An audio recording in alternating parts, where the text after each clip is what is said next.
अगर पिछड़ों ने सबक नहीं सीखा, जगे नहीं, यहाँ बैठे होंगे बहुत से बड़े भाई, तो यकीन जानिए आपकी नस्लें आपके नाम पर गालियां देंगी, धुतकारेंगी, थूकेंगी कि आपने मरते मरते हमें गुलाम बना के चले। योगी आदित्यनाथ की पुलिस ने कानपुर में ऐसा ड्रामा किया कि मैं तालिब इल्म हूँ कानून का, मैं ऐसी केस डायरी और ऐसी चार्जशीट पढ़ के पूरी दुनिया में ऐसी चार्जशीट नहीं पढ़ी, क्योंकि मैं देख रहा था कि अगर ये दलित समाज, ये पीड़ित समाज, ये वंचित समाज का अधिकार छीना तो मुसलमान को पहले ही छीना हो जाइए। बहनों, आपकी जिम्मेदारी ज्यादा है, वरना आपकी औलादें आपको कोसेंगी।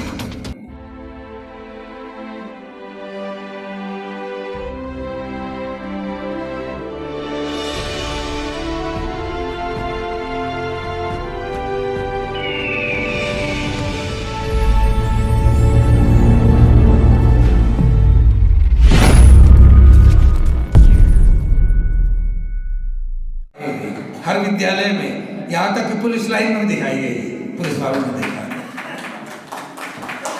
अगर आपकी सरकार जागरूक है, अगर आप कि 85% नारे से क्या होता है, बोल 85 जय मूल निवासी, नारे से कुछ नहीं होने वाला है। हम नारे तो खूब सुनते हैं, अमल क्या है? अमल ये है कि हमारे पिछड़े देश और प्रदेश के पिछड़े, माफ करें यहाँ पिछड़े बहुत से बैठे हैं, लेकिन हमने तो 57 साल काम किया इस मैदान में। पेरियार भी पिछड़े थे, रामस्वरूप वर्मा भी पिछड़े थे, उनके घर से इनकलाब आता था।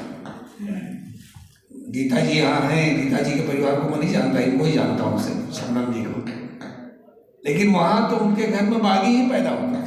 अभी तेज सिंह जी कह रहे थे कि भाई राम हमारे राम प्रेमनाथ सच्चायन गुजर गया 28 तारीख को। उत्तर भारत में अगर पिछड़ों ने सबक नहीं सीखा, जगे नहीं, यहाँ बैठे होंगे बहुत से बड़े भाई, तो यकीन जानिए आपकी नस्लें आपके नाम पर गालियां देंगी, धुतकारेंगी, थूकेंगी कि आपने मरते मरते हमें गुलाम बना के चले गए। देश की ऐसी गंभीर हालत है। आज मुसलमानों पर हमला नजर आ रहा है, ये दरअसल हमला सिर्फ मुसलमानों पे नहीं, मुसलमानों पर हमला तो आइसबर्ग है। समुद्र के अंदर जब बर्फ की बड़ी सीढ़ी बहती है तो उसका 9वां हिस्सा दिखाई पड़ता है, 8 हिस्से नीचे होते हैं। इनका निशाना उन 8 हिस्सों पर है, आइसबर्ग पर नहीं है। गैर जानते हैं कि मुसलमान सिवा कुछ जमीर फरोशों के सौदा नहीं करेगा, वोट नहीं देगा, सरेंडर नहीं करेगा। मैं कानपुर से आता हूँ, कानपुर में रहता हूँ। 3 जून को अनूप शर्मा के बकवास पर कुछ नौजवान निकल पड़े, पथराव हो गया, आरएसएस के लोगों ने पथराव किया, जवाब में पथराव हुआ, कोई कैजुअलिटी, कोई मौत नहीं हुई, कोई पुलिस वाला भी जख्मी नहीं हुआ। लेकिन योगी आदित्यनाथ की पुलिस ने कानपुर में ऐसा ड्रामा किया कि मैं तालिब इल्म हूँ कानून का, मैं ऐसी केस डायरी और ऐसी चार्जशीट पढ़ के पूरी दुनिया में ऐसी चार्जशीट नहीं मिलेगी। क्या मालूम है क्या चार्जशीट लगाई गई हो? अगर कोई मुसलमान खुशहाल है तो आपको कारोबार करता है, मकानात बना लेता है, एक्सपोर्ट करता है।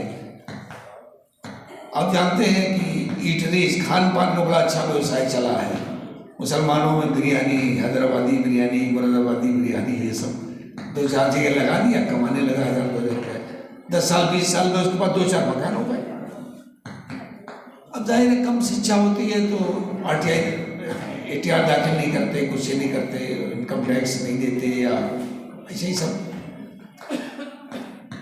तो 2 लोगों को जो बहुत खाते पीते थे, एक के ऊपर ये लगाया था कि ये बिल्डर जो है इसने 3 जून के पथराव करने वाले स्किल ब्रिक बैटर्स को, ब्रिक बैटिंग करने वालों को 1000 रुपया पर हेड दिया, अनस्किल्ड को 500 रुपये पर हेड दिया।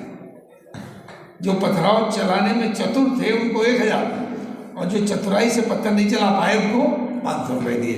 ये हिस्ट्री, ये क्या कहते हैं, चार्जशीट में हिस्सा, पार्ट ऑफ चार्जशीट है।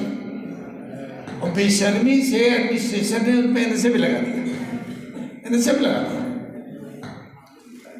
मैं नहीं था, कानपुर में बाहर था, जब आया तो घर में 10-11 लोगों को बुलाया, तो कमिश्नर ने मेरा घर गिरवा लिया चारों तरफ से, मुँह भी बनाना शुरू कर दिया। कौन कौन आता है, ज़्यादा नहीं बुलाया था, 11 लोग बुलाया था।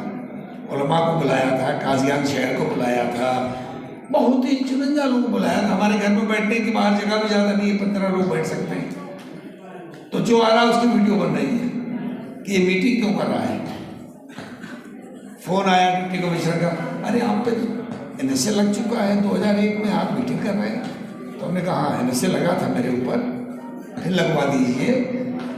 एनएसए में तमाचा भी तो मारा था यूपी गवर्नमेंट राजनाथ को, ये नहीं मालूम आपको, सिर्फ एनएसए मालूम है।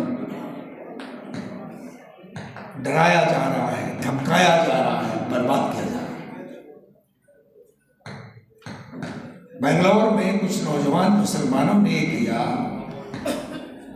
कि पढ़ लिख कर कुछ इंजीनियर, कुछ प्रोफेशनल्स, कहीं प्लेसमेंट हो जाएगा तो उन्हें वो गाइड करें कि भाई ऐसे अप्लाई करो, ऐसे करो, वहाँ पर जगह है, ऐसे कर लो। उनको घर से उठा लिया गया, उनको घर से उठा लिया गया। ये काम क्यों कर रहे हो तुम?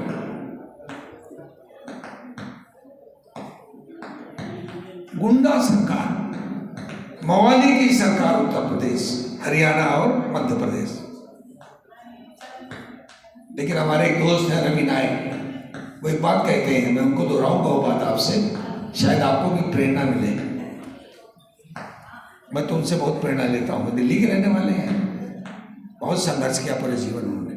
वो कहते हैं जिस समाज, जिस देश और जिस इलाके में जालिम के खिलाफ देखेंगे, देखा है और देखेंगे का नारा नहीं लगता, खड़ा नहीं हुआ जाता, वो समाज मिट जाता है, वो देश के लोग मिट जाते हैं, खाली लाशें रह जाती।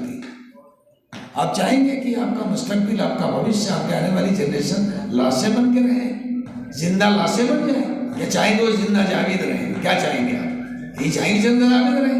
तो आपको रेजिस्ट करना पड़ेगा, खड़ा होना पड़ेगा। मैं जानता हूँ भाई तेज सिंह 1995 से जब पार्टी बनाई थी इन्होंने, लेकिन लोग साथ नहीं देते। खासतौर पर नॉर्थ इंडिया में लोगों का मिजाज अजीब व गरीब है। एमपी हो जाता है, स्वागत करने लगते हैं उसका। 1967 में हम लोगों ने एक एमपी बनाया था, आप लोग बड़े सम्मान से नाम लेते हैं, मुझे संकोच होता है। शायद हमारे भाई तेज सिंह मेरा पसंद करें, लेकिन मैं कहूँगा दिल की बात है। आरपीआई और मुस्लिम मजलिस संयुक्त सोशलिस्ट पार्टी ने मिलकर चुनाव लड़ा था। कांग्रेस कमजोर हो गई थी, एकाधिपत्य राज था कांग्रेस का। कांग्रेस इतनी कमजोर हो गई कि चौधरी चरण सिंह कांग्रेस छोड़कर बाहर आ गए 30 एमएलए लेकर, और पहली नॉन कांग्रेस सरकार बनी थी उत्तर प्रदेश में। उस चुनाव में हमने बीपी मौर्य को लोकसभा में अलीगढ़ से जिताया था। हमें याद है, मैं 10+2 करके पीयूसी में पढ़ता था। अलीगढ़ रेलवे स्टेशन से कैनेडी हॉल तक मौर्य जी को कंधों पे लड़के ले गए थे, पूरे रोड पे गुलाब का फूल बिछे हुए थे कंधों पे। और कहाँ से उतार लिया, कंधे पे, एक लाद रहा, दूसरा लाद रहा, कंधे पे ले जा रहे। वो बीपी मौर्य जी, मैं विभीषण को याद दिलाना चाहता हूँ। विभीषण कहानी है किसी एपिक में, क्या किया उन्होंने। बहुत तेज तर्रार आदमी थे। जब हमने जलसा किया कानपुर में, तकरीर की, तो पथराव करने लगे उधर के 15% लोग। हम लोगों ने पथराव का जवाब पथराव से दिया, हम भी जवान थे उस जमाने में, वो भाग गए। बीपी सिंह हमारे आइकन हुआ करते थे। इंदिरा गांधी ने कहा इसको मिटाओ तभी आंदोलन मरेगा। बीपी सिंह को क्या किया उन्होंने मालूम है? बीपी मौर्य को क्या किया? उनको मंत्रिमंडल के न्योता दिया, एक सुंदर महिला से शादी करा दी। बीपी मौर्य इन्ना लिल्लाहि व इन्ना इलैहि।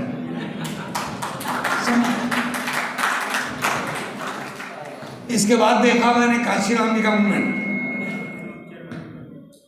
इन्होंने भी देखा भाई तेज सिंह ने। मैं उस जमाने में मुस्लिम लीग का अध्यक्ष हुआ करता था।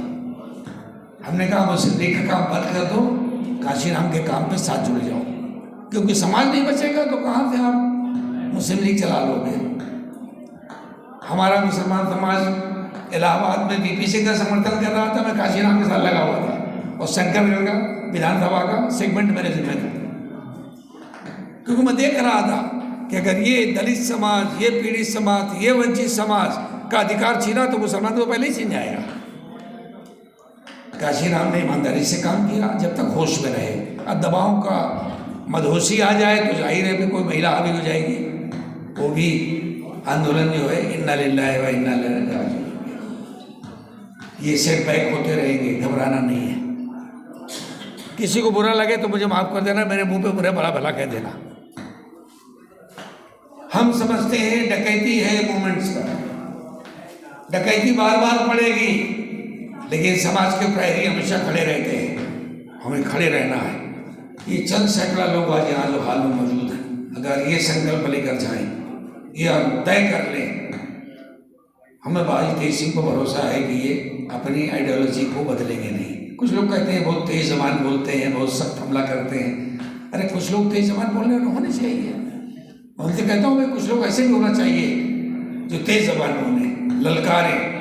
जाहिर हमें इजाज़त नहीं हमारे मज़हब की कि कुछ चीज़ों पर हम सीधा सीधा ऐसी बातें करें जो वो करते हैं, लेकिन अगर उन पर जुल्म हुआ, अगर किसी धर्म ग्रंथ के माध्यम से उन पर जुल्म हुआ, उनका हक छीना गया, वो कहते हैं तो उनको अधिकार है इसका। लोकतंत्र के माने यही है, लोकतंत्र के माने यही है, परिभाषा यही है कि जिस समाज के साथ किसी ग्रंथ को लेकर, विचारधारा को लेकर, शासन सत्ता को लेकर जुल्म किया गया हो, उसकी आलोचना भी करें, वो उसका विरोध भी करें। लेकिन हम भले ही इन विचारों पर उनकी हाँ में हाँ न मिलाएं, लेकिन उनकी भावना को देखना चाहिए कि वो लोकतंत्र की जो मूलभूत सिद्धांत है उसकी मजबूत लड़ाई लड़ रहे हैं जो लोग, उनके साथ खड़े होना चाहिए। मैं तो जहाँ दलित भाई कहीं बुलाते हैं, अभी एक हमारे नए साथी हुए साउथ के हैं जीवन कुमार मल्ला जी,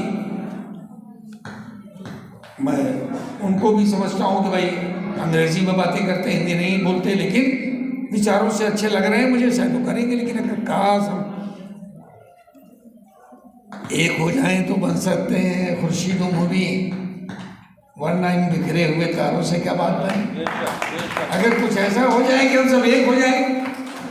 अभी मैंने दावत दी अपने भाई तेज सिंह को, वादा कबूल भी कर लिया कि 4 फरवरी को लखनऊ आएंगे। बार बार हम कोशिश करते हैं, इंशाल्लाह हम 1 मार्च को 1,500 का कैडर जमा करेंगे। अगर ताकत दी अल्लाह ने तो 1.5 लाख भी कर लेंगे। लेकिन इसमें हम सब की योगदान होना चाहिए। ये ऐसी गाड़ी है कि हम सब का थोड़ा थोड़ा पेट्रोल लगेगा तभी गाड़ी चलेगी, वरना गाड़ी चल नहीं पाएगी। हमें अपने समाज से बड़ी शिकायत इस समझ से मैं आता हूँ, यहाँ पे कुछ लोग बैठे होंगे जो हमारे ब्यूरोक्रेट्स हैं, जो हमारे प्रोफेशनल्स हैं। मैं कल अलीगढ़ में था कुछ प्रोफेसर के साथ, और सुनते रहे, मैं शिकायत करता रहा कि आप लोगों को शर्म आनी चाहिए कि आप लोग 1.5 लाख 1.25 लाख पेंशन पाते हो और अपने पोते पोतियों नाती नवासों के साथ खेलते रहते हो। अल्लाह ने इतनी सलाहियत दी है, सूझबूझ दी है। बोले क्या करें, अगर आप कुछ बोलेंगे आपकी तरह तो जेल में बंद हो जाएंगे। तो जेल में तो बंद होना बहुत अच्छी चीज़ है।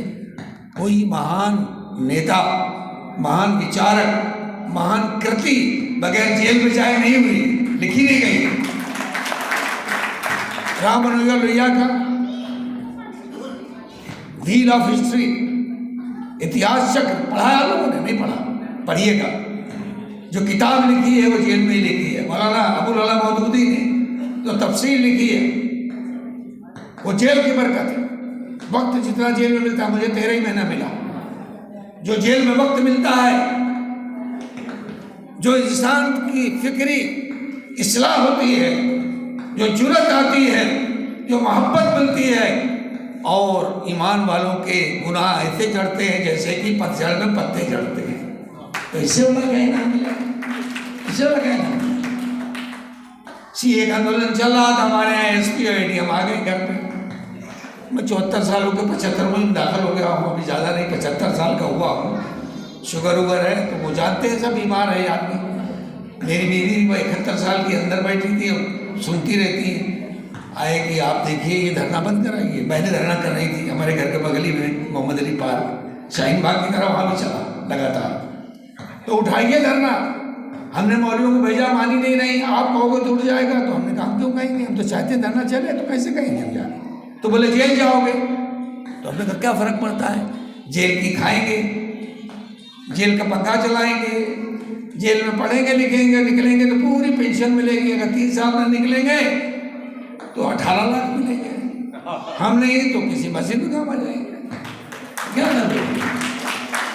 तो एसपी कहता है डीएम से, अब क्या कहें, डीएम से के बता देते हैं कि मान नहीं रहा है। क्या ये हौसला नहीं पैदा करेंगे, पैदा कर लीजिए, इंशाअल्लाह 24 में सरकार को उखाड़ देंगे।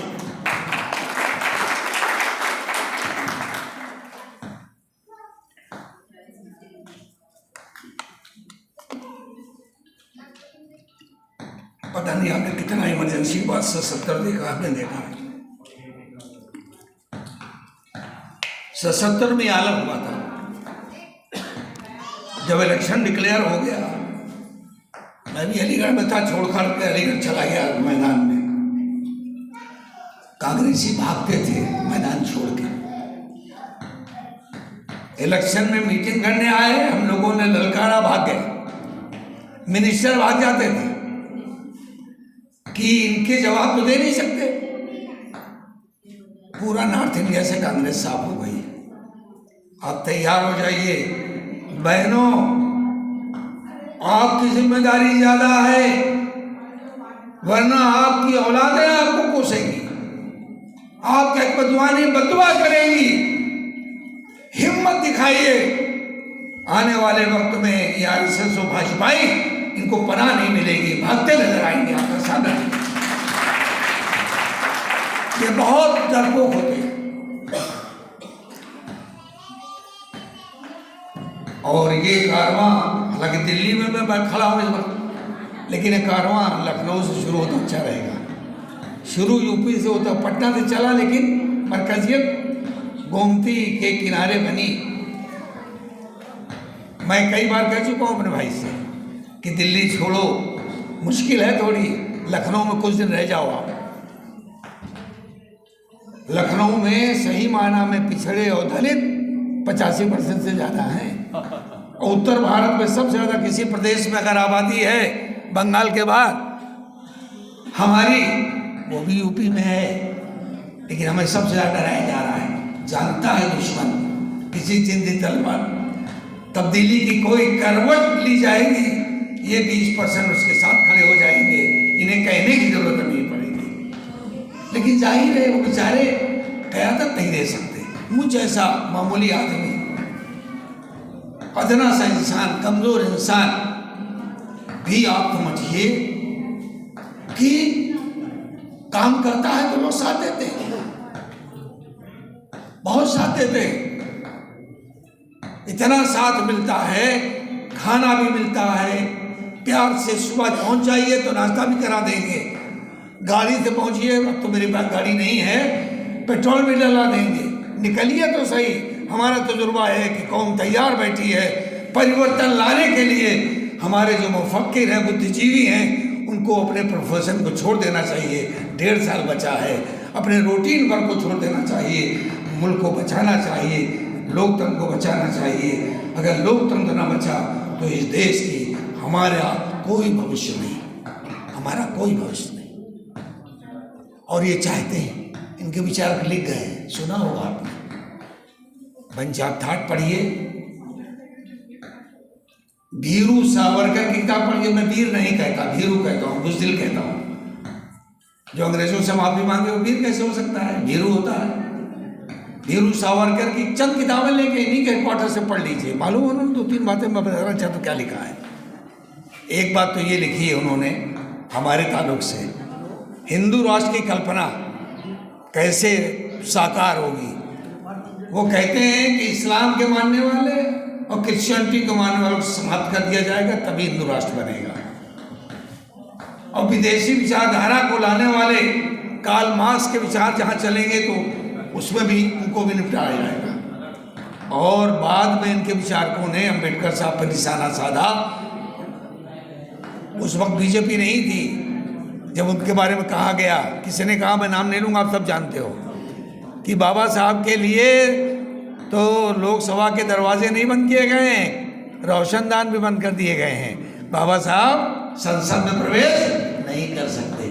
किसके माध्यम से प्रवेश किया हमें बताने की जरूरत नहीं है, वो भाई पाकिस्तान चले गए, लेकिन हमें संविधान सभा के ड्राफ्ट कमेटी का चेयरमैन दे के गए। ये सही है ना, क्या सही है ना?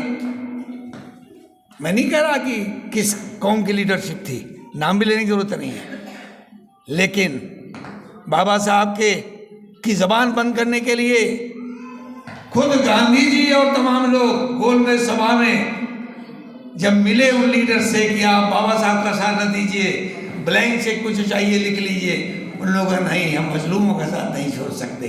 हमारा तो ईमान है कि हम मजलूम के साथ खड़े होंगे, हम तो छोड़ ही नहीं सकते, कैसे छोड़ सकते हैं? हमारे आका तो मजलूम के सर पे हाथ फेरते थे, यतीम के हाथ पे सर हाथ फेरते थे, कहते थे जितने बार इसके सर में उतनी नेकियां मिलती हैं। तो कैसे छोड़ देंगे? हम छोड़ेंगे भैया? हम मजलूम के साथ नहीं छोड़ सकते। हम भी चाहे मजलूम में मुब्तला हो जाएं, हम महरूमी में मुब्तला कर दिए जाएं, लेकिन हम मजलूम का हाथ साथ छोड़ नहीं सकते। ये तो हमारा ईमानी तकाजा है, ये हमारी आस्था का प्रश्न है। लेकिन ये बात हर कलमागो को बतानी चाहिए, अपने घर में, अपने भाई को, अपने पड़ोसी को, अमल से, जबान से नहीं, अमल से। भाइयों, हम इस देश के मालिक हैं, नौकर नहीं है, किराएदार नहीं है। हमारे नौकर, हमारी तनख्वाह में पलने वाले नौकर अपने को आका समझते हैं। और ये बकवास करने वाला गृह मंत्री, ला मंत्री गाहे बगाहे पार्लियामेंट के बाहर जुडिशरी पर हमले करता है और समझता है कि हम खामोश रहेंगे। हम खामोश रहने वाले नहीं हैं। जुडिशरी, जैसा डॉक्टर रियाज साहब ने कहा कि जुडिशरी ऐसा खंभा है लोकतंत्र का, अगर डगमगा गया तो बिल्डिंग बच नहीं सकती। हम भी कॉलेजियम के मामले में एब्सोल्युटली नहीं है सपोर्ट में। मैं भी तालिब इल्म का था ना, तालिब इल्म रहा हूं कानून का, लेकिन अभी there is no other way, कोई दूसरा रास्ता भी नहीं है। जो लॉ कमीशन बनाना चाहते हैं, जुडिशल कमीशन बनाना चाहते हैं, उसमें उनकी नियत में खोट है, वो काबिल कबूल नहीं हो सकता। फिलहाल हमारे लिए कॉलेजियम के अलावा कोई रास्ता नहीं। कॉलेजियम हमारा इकलौता रास्ता है जुडिशरी बचाने का। हम उसके हक पे बोले, लिखें, सोशल मीडिया में डालें, यूट्यूब में डालें कि जो कॉलेजियम पे हमला कर रहा है, लोकतंत्र पे हमला कर रहा है। हम ऐसे हमलावर को देश के लोकतंत्र का हमलावर मानते हैं, हम उसकी निंदा करते हैं, उसकी भर्त्सना करते हैं, हम उसको करना। कुछ हमारे अम्बेडकरवादी विचारक भी हमसे बहस करते हैं। हम कहते हैं अल्टरनेट बता दो। जिनके हाथ में इस समय राज सत्ता है, अगर उन्हें हमने अवसर दे दिया तो समझ लीजिए कि वो फिर अपने 100% पपेट्स बिठा देंगे। अभी कुछ कहीं ऑक्सीजन है वहाँ, अभी कुछ ऑक्सीजन नजर आती है, कहीं कुछ केस में फैसले भी हो जाते हैं, उम्मीदें हम लगाते हैं। तो जाएंगे कहाँ जाएंगे? क्रांति के लिए भी हम समाज को तैयार नहीं कर पाए हैं, जन आंदोलन का मजबूत कर नहीं पाए हैं, तो कहीं कहीं जुडिशरी का सहारा हमें लाजिम हो जाता है। तो भाइयों, देश गंभीर संकट से गुजर रहा है। जहाँ जो मिले, किसी के यहाँ चाय पे जाइए तो यही बात कीजिए, बुलाइए तो यही बात कीजिए, और जितना समय में इसमें लगा दीजिए, देश को बचा लीजिए, लोकतंत्र को बचा लीजिए। देश की कल्पना जमीन से नहीं होती है। देश की कल्पना, हमारे देश की कल्पना हमारे संविधान में हुई। वो 26 जनवरी 1949 से लागू हुई। जैसा कहा गया कि 26 नवंबर 1949 को उसका बाकायदा प्रारूप तैयार हुआ, लेकिन जो देश हमें मिला वो 26 जनवरी 1950 के बाद मिला। जो स्वरूप है, जो विचार है, जो आस्था है, जो पद्धति है, वो संविधान पर आधारित है। संविधान पर हमला करने के लिए दुर्भाग्यवश बदनसीबी से वो लोग सरकार में आ गए हैं जो संविधान को समाप्त करने का संकल्प रखते हैं, नियत रखते हैं, वो सरकार में बैठे हुए। ये हमें एक लम्हे के लिए नहीं भूलना चाहिए और अपने बीच के विभीषणों को भी नहीं भूलना चाहिए। बहुत से विभीषण राज्यसभा, लोकसभा, विधायिका में जाने के लिए समझौते कर लेते हैं। कैसा समझौता? बकरा और कसाई से समझौता करें, मुर्गा और कसाई से समझौता करें। समझौता है कोई? समझौता नहीं, सरेंडर है। विधायकी के लिए सरेंडर करने वाले विभीषणों को हमें पहचानना चाहिए, उनका समाज में सम्मान नहीं होना चाहिए। मैं इन्हीं शब्दों के साथ आपसे आह्वान करूँगा कि जितना भी समय बचा है उस समय को लगा दीजिए। यकीन जानिए आप इतिहास पुरुष होंगे, आप युग पुरुष होंगे और लोकतंत्र बच जाएगा। अभी इसमें बहुत जान है, अभी इसमें बहुत ऑक्सीजन बाकी है। हालांकि दुश्मन ताकतवर है, लेकिन जनता से बड़ी ताकत किसी मैकेनिज्म में नहीं होती है। हमारा विश्वास है हम 24 में इस सरकार को उखाड़ फेंकेंगे। इसी विश्वास के साथ मैं आपका आह्वान करूँगा